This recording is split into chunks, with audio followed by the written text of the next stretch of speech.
Hello hi नमस्ते everyone, कैसे हो सभी के सभी। मेरा नाम है आदित्य और मैं हूं आज आपका बायोलॉजी मेंटर।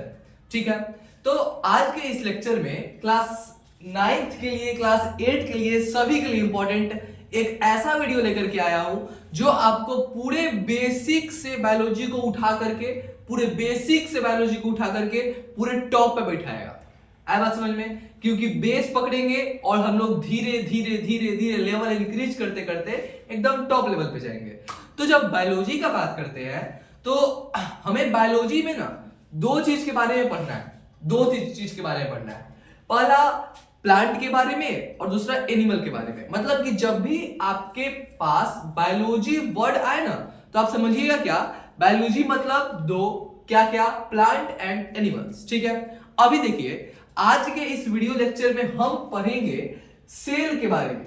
आज के इस वीडियो लेक्चर में हम पढ़ने जा रहे हैं सेल के बारे में, जो काफी ज्यादा इंपॉर्टेंट है पूरे बायोलॉजी के लिए। क्योंकि आप क्लास 8 में हो तब उसमें भी सेल चैप्टर पढ़ना है, क्लास 9th में हो तब उसमें भी सेल चैप्टर पढ़ना है, और क्लास 10th में हो तो सेल से रिलेटेड कुछ टॉपिक पढ़ना है, और क्लास 11th में गए तो उसमें भी एक सेल चैप्टर है। आया बात समझ में? तो ये 8 के लिए, 9th के लिए सिर्फ नहीं, 10th 11th सब के लिए इंपॉर्टेंट है।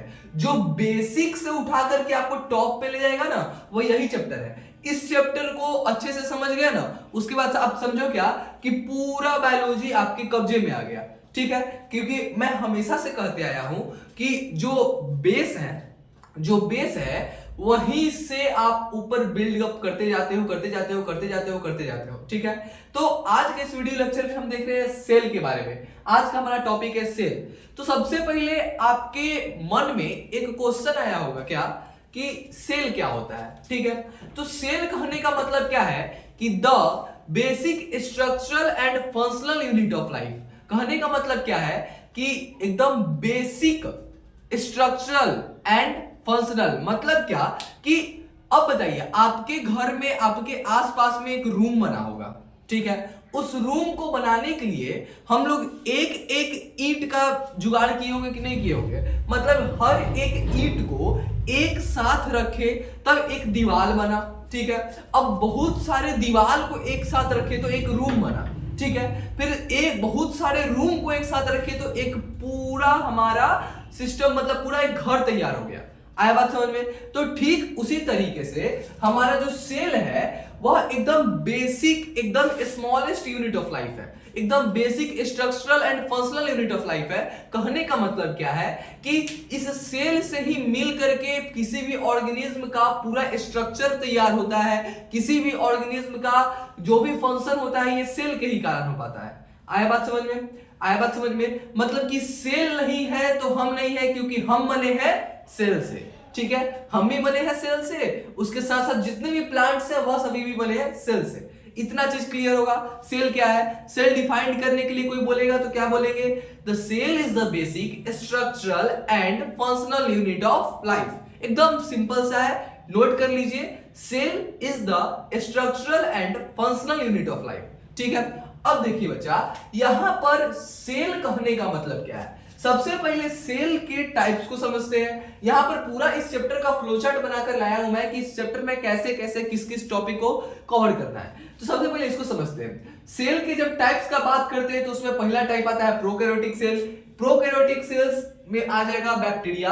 अब आपके मन में ना ये टर्म का कुछ क्वेश्चन आना चाहिए कि सर प्रोकैरियोटिक मतलब क्या होता है या यूकैरियोटिक है, यूकैरियोटिक मतलब क्या होता है। तो घबराइए नहीं, अभी सब्र रखिए, इस चैप्टर में हम लोग आगे भी पढ़ने वाले हैं। अभी क्या क्या पढ़ने जा रहे हैं उस चीज को समझ लीजिए। कहते हैं ना कि जिस रास्ता पर जाना है उस रास्ते के बारे में हर एक अच्छे तरीके से नॉलेज होगा तो हम आगे बढ़ पाएंगे एकदम सही तरीके से उस रास्ते पे।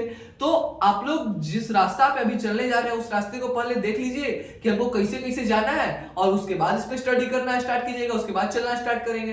ठीक है, तो सबसे पहले बच्चा टाइप्स ऑफ सेल का बात करते हैं तो उसमें होता है प्रोकैरियोटिक सेल और यूकैरियोटिक सेल। ठीक है, प्रोकैरियोटिक सेल बैक्टीरिया में होता है। ठीक है, मतलब बैक्टीरिया प्रोकैरियोटिक सेल हो गया। और जब बात करते हैं यूकैरियोटिक सेल का तो प्लांट में भी होता है और एनिमल्स भी होते हैं यूकैरियोटिक सेल्स। क्लियर है? अब देखिए कंपोनेंट्स ऑफ सेल का बात करते हैं। मतलब क्या कि सेल का और क्या क्या हिस्सा है। देखिए कंपोनेंट्स ऑफ सेल कहने का मतलब क्या है कि सेल किस किस चीज से मिला है बाहरी तरीके से।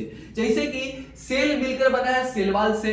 अब आपके मन में डाउट आएगा कि सर ये सेल वॉल क्या होता है, उसका भी एक्सप्लेनेशन बताएंगे। उसके बाद सेल के पास होता है सेल मेम्ब्रेन, उसके बाद सेल के पास होता है न्यूक्लियोइड। न्यूक्लियोइड कहां पर, प्रोकैरियोटिक में, और न्यूक्लियस कहां पर, यूकैरियोटिक्स में। जो आपको डिफरेंस बताए हैं कि प्रोकैरियोटिक और eukaryotic is a types of cell, मतलब कि सेल का, कोशिका का टाइप होता है प्रोकैरियोटिक और यूकैरियोटिक। तो आप लोग देख सकते हैं क्या, यहां पर प्रोकैरियोटिक का जब बात करें तो उसमें होगा न्यूक्लियोइड, और जब यूकैरियोटिक का बात करें तो उसमें होगा न्यूक्लियस। मेरे ख्याल से इतना चीज आपको क्लियर हो गया होगा। अब देखिए कंपोनेंट्स ऑफ सेल में हमने क्या देखा कि सेल वॉल है, ठीक है, सेल मेम्ब्रेन या प्लाज्मा मेम्ब्रेन, दोनों एक ही चीज को कहते हैं, ठीक है। और प्रेजेंट कहां पे होगा, बोथ प्लांट्स एंड एनिमल्स, लेकिन सेल वॉल केवल प्लांट्स में ही प्रेजेंट रहता है। उसके बाद सेल के पास सेल ऑर्गेनेल्स होंगे, ठीक है, उसके बाद साइटोप्लाज्म होंगे। अब सेल ऑर्गेनेल, साइटोप्लाज्म, ये सब नया नया वर्ड आपको सुनने के लिए मिल रहा होगा, तो इसमें हम लोग धीरे धीरे धीरे धीरे डीपली जाएंगे। अब एक बात बताइएगा, एक घर पे ना पानी का टब लीजिएगा, ठीक है, पानी का टब लेने के बाद उसमें ना ग्लास रख दिए, मग रख दिए, मतलब और भी अलग अलग चीज रख दिए, ठीक है। तो क्या इस तरीके से आप पानी का टब लेंगे एक, और उसमें यहाँ पे मग, यहाँ पर ग्लास, इस तरीके से कुछ कुछ रख देंगे, ठीक है। तो एक बात बताइएगा, ये जो पूरा पानी होगा ना आपका, पूरा पानी जो फ्लूइड होगा, वह पूरा पानी को आप समझ लीजिए साइटोप्लाज्म जो होता है सेल के अंदर, ठीक है। और ये जो मग रख दिए, ग्लास रख दिए, ये आप सेल ऑर्गेनल समझ लीजिए। आया बात समझ में, मतलब कि सेल के अंदर साइटोप्लाज्म, और ये जो आपका ऊपर जो टब था उसको सेल समझ लीजिए।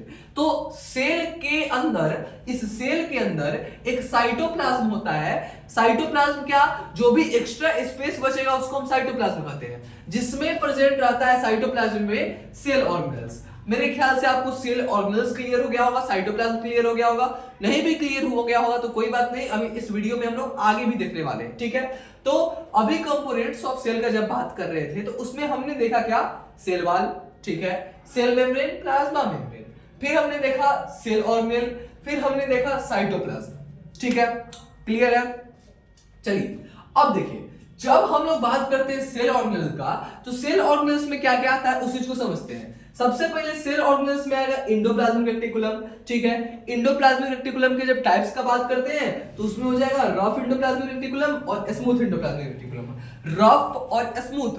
अब आपके मन में क्वेश्चन आना चाहिए कि ये रफ क्यों है, ये स्मूथ क्यों है। तो देखिए, अब आपका जो स्किन है, जो भी आपका स्किन है, उसको एक बार टच कीजिए, हल्का सा वह रफ होगा, हल्का सा आपका स्किन रफ होगा, है कि नहीं है। लेकिन उसी के अगर किसी सॉफ्ट चीज को आप एक बार टच कीजिए तो वह स्मूथ होगा। तो ठीक उसी चीज को यहां पर भी देखिए कि इंडोप्लाज्मिक रेटिकुलम एक अलग चीज हो गया, और आरईआर और एसीआर मतलब कि रफ इंडोप्लाज्मिक रेटिकुलम और स्मूथ इंडोप्लाज्मिक रेटिकुलम एक अलग चीज हो गया।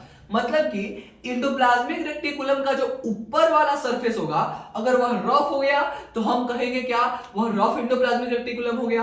अब रफ हो गया ना तो वहां पर प्रोटीन्स बनेगा। क्या बनेगा, प्रोटीन्स बनेगा। अगर स्मूथ रहेगा तो लिपिड्स बनेगा। क्या बनेगा, लिपिड्स बनेगा। क्लियर है। यानी कि इंडोप्लाज्मिक रेटिकुलम में हमने दो टाइप्स देखा, पहला था रफ इंडोप्लाज्मिक रेटिकुलम, फिर था स्मूथ इंडोप्लाज्मिक रेटिकुलम। क्लियर हो गया होगा। अब कह रहा है क्या, गोल्गी एपरेटस, इसको हम लोग गोल्गी बॉडीज के भी नाम से जानते हैं। तो अभी सब्र करो, इसके लिए थोड़ा पेशेंस रखो कि क्या होता है, इसमें हम लोग डिटेल में जाएंगे इस चैप्टर में, ठीक है। बस इतना जान लीजिए कि ये सेल ऑर्गेनेल्स है। क्या है, सेल ऑर्गेनेल्स है।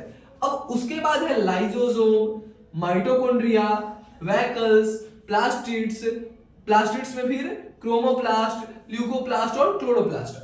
अब देखिए आपको ना ये नया नया नया नया टर्म सुनने के लिए मिल रहा होगा, ठीक है।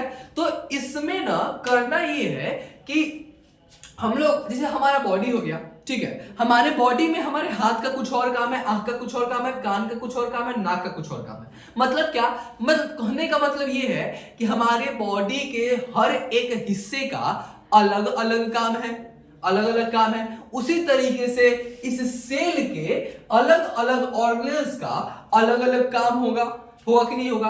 और इसके काम को कि क्या काम करता है, इसका फंक्शन क्या है, हम लोग इस चैप्टर में आगे पढ़ने वाले हैं। ठीक है, तो मेरे ख्याल से आपको इतना पूरा फ्लो चार्ट क्लियर हो गया होगा। एक बार रिकैप करते हैं कि हमने सीखा क्या क्या। हमने सीखा क्या कि सेल क्या होता है, the basic structural and functional unit of life. फिर उसके टाइप्स के बारे में देखा, तो उसमें प्रोकैरियोटिक सेल, यूकैरियोटिक सेल था। फिर कंपोनेंट्स ऑफ सेल के बारे में देखा, तो उसमें सेल वॉल था, सेल मेम्ब्रेन, प्लाज्मा मेम्ब्रेन था, सेल ऑर्गेनेल्स था और साइटोप्लाज्म था। अब यहां पर हमने न्यूक्लियोइड और न्यूक्लियस भी एक नया टर्म सुना था। जो हमारा प्रोकैरियोटिक्स में होगा वह होगा क्या, न्यूक्लियोइड्स, और जो यूकैरियोटिक्स में होगा वह होगा क्या, न्यूक्लियस। फिर हमने यहाँ पर सेल ऑर्गेनेल्स में भी देखा कि अलग अलग अलग अलग तरीके के सेल ऑर्गेनेल्स हैं। जैसे हम लोग इंडोप्लाज्मिक रेटिकुलम देखे, इंडोप्लाज्मिक रेटिकुलम क्या है भाई, उसका भी दो टाइप्स देखे, आरईआर एसईआर। आरईआर एसईआर में कंफ्यूज नहीं होना, आरईआर मतलब रफ इंडोप्लाज्मिक रेटिकुलम और एसईआर मतलब स्मूथ इंडोप्लाज्मिक रेटिकुलम। ठीक है, क्लियर है। फिर हमने आगे बढ़ा तो एक गोल्गी बॉडीज के बारे में देखा, इसको एक और नाम से जानते हैं, अब ये आप लोग कमेंट में बताएंगे कि किस नाम से जानते हैं। ठीक है, फिर उसके बाद आगे बढ़े तो लाइसोसोम, लाइसोसोम को मैंने देखा। उसके बाद देखा क्या माइटोकॉन्ड्रिया क्या होता है, उसके बाद वैकल्स, प्लास्टिड्स, क्रोमोप्लास्ट, ल्यूकोप्लास्ट और क्लोरोप्लास्ट। अब इन सारे ऑर्गेनेल्स के बारे में ये जितना भी चीज आपको दे रखे हैं मैं इस बोर्ड पर, ये सभी इंपॉर्टेंट है आपके बायोलॉजी के लिए। ठीक है, मतलब आपका बायोलॉजी का जो एकदम बेसिक स्टार्ट होता है ना, वो यहीं से स्टार्ट होता है। मेरे ख्याल से इतना क्लियर हो गया होगा कि सेल क्या होता है, उसके टाइप्स क्या होते हैं। ठीक है, अब नॉर्मल आप लोगों को, जैसे आप लोगों को ये फ्लो चार्ट को बना लेना, उसके बाद ना आप लोगों को थोड़ा सेल का डिफिनीशन लिखवा देता हूं कि सेल का डिफिनीशन क्या होता है।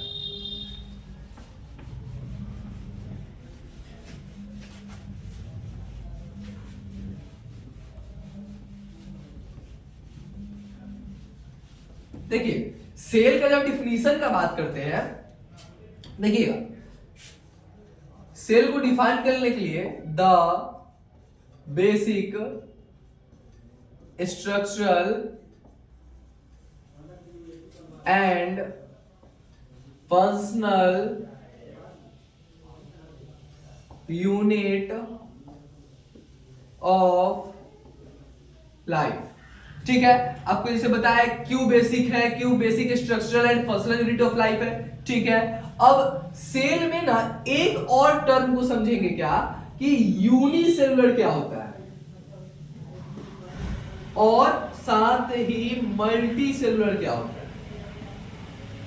अब देखिए, एक बात बताइएगा कि आपका शरीर है क्या सिर्फ एक कोशिका से मिलकर बना है, क्या सिर्फ एक सेल से मिलकर बना है ना, कभी नहीं। आपका जो शरीर है वह बहुत सारे सेल से मिलकर के बना है। ठीक है, तो आप मल्टी सेलुलर ऑर्गेनिज्म के टाइप में आ गए। मतलब क्या, वह ऑर्गेनिज्म जो made up of multiple cells, और यूनिसेल्स का मतलब कि made up of only one cells like amoeba।